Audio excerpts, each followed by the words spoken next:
Luke chapter 21, verse 25 to 36. And there will be signs in sun and moon and stars, and upon the earth distress of nations in perplexity at the roaring of the sea and the waves, men fainting with fear and with foreboding of what is coming on the world, for the powers of the heavens will be shaken. And then they will see the Son of Man coming in a cloud with power and great glory. Now when these things begin to take place, look up and raise your heads, because your redemption is drawing near. And he told them a parable. Look at the fig tree and all the trees. As soon as they come out in leaf, you see for yourselves and know that the summer is already near. So also when you see these things taking place, you know that the kingdom of God is near. Truly I say to you, this generation will not pass away till all has taken place. Heaven and earth will pass away, but my words will not pass away. But take heed to yourselves, lest your hearts be weighed down with dissipation and drunkenness and cares of this life, and that the day come upon you suddenly like a snare.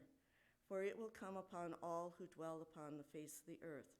But watch at all times, praying that you may have strength to escape all these things that will take place, and to stand before the Son of Man. Here ends the gospel. You may be seated.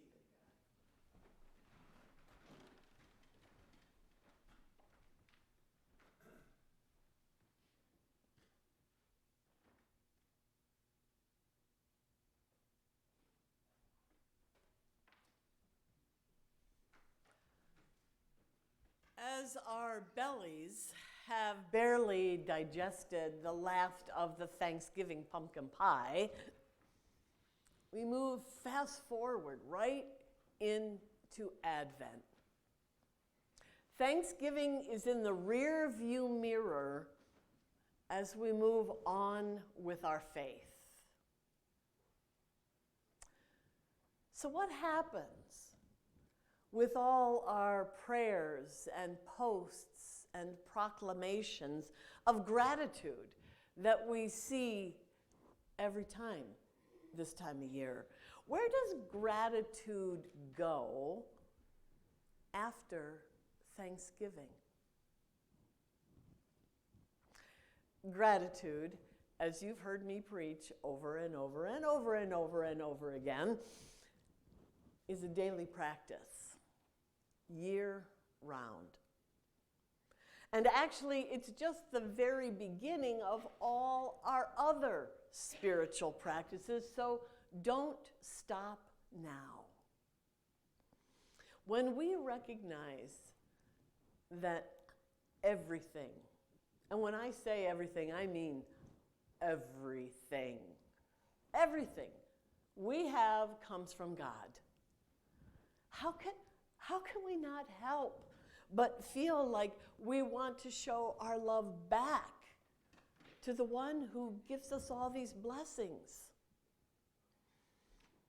Gratitude is just not enough. Well, it's just not the whole story. We must put our thanks and praise to work in this world. Action steps need to follow gratitude. Once our hearts are so full of gratitude, we become inspired to do, to give, to serve.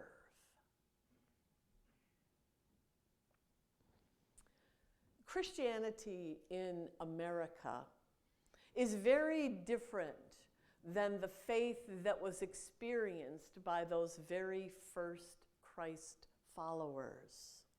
For them, it was deadly to follow Jesus. It was against the law to proclaim allegiance to Jesus Christ. That's why when we say the creed, I preface it by saying, let us confess our faith with the words of the Apostles' Creed, the Nicene Creed. Truly, it was a confession of a crime to say, I believe in Jesus Christ. It took great courage to be a believer back then. Thankfully, here in America, we have religious freedom. We are free to practice or not practice whatever religion or ritual or belief or teaching or follow anyone we desire or not. It's not a life-death issue here in America to be a Christian. We are grateful for this freedom in the United States, but it also has its disadvantages. See, American Christianity has gotten comfortable, very comfortable. So comfortable, in fact, that Christians are falling asleep in their faith. Our faith has become all about us and about using our faith for getting more and more comfort. Now, as I say that, I am totally aware that life can be very challenging at times, and it is very helpful. It is a great gift to have a faith to fall back on in troubled times. But when things are going kind of smooth, kind of okay, our faith is in danger. Our faith can lose its fire, becomes boring. It loses its connection with others. It loses its call to action, which Jesus commanded us to. I think this is one of the reasons that worship attendance is down across all churches, all denominations in our nation. Quite frankly, we're bored with religion. Folks can find all sorts of ways to comfort themselves. We don't need church when there are sporting events or shopping sprees or coffee houses or bars or drugs or Posturepedic mattresses. There are so many, many ways to find comfort here in America. And I guess we can give thanks for that.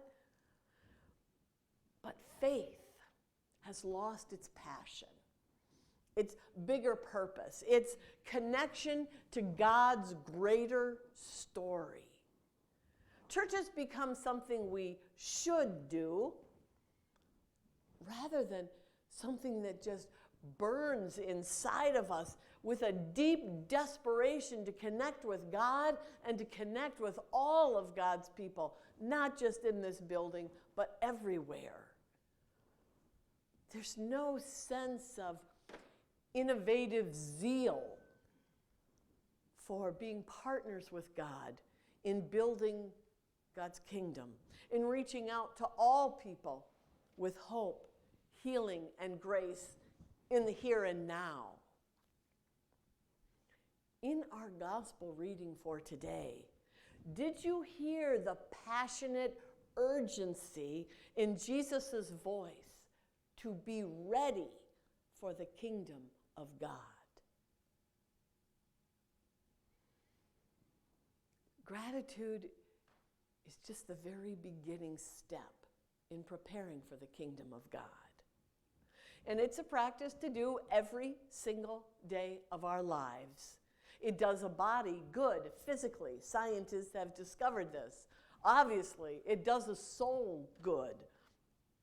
It brings joy and happiness even when days are hard. It connects us to others through the good and the not so good times. Practicing gratitude is the warm-up exercise to living a purposeful and powerful life.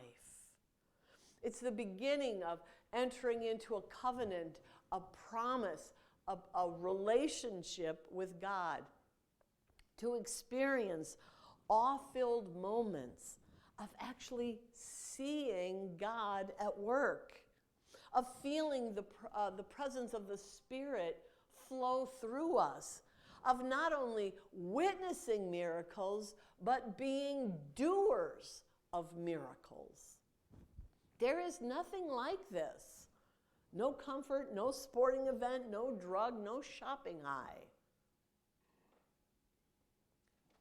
Advent's a good time to get a little reminder, a wake-up call, that our lives, that our faith are part of a much, much bigger plan than just our own individual lives. You were born on this earth for a reason. You were born at this time for a reason. See, nobody can do what you were put here to do. Nobody sees things. Nobody knows things. Nobody has experienced things just like you have. There's a reason for that. God has a plan for you.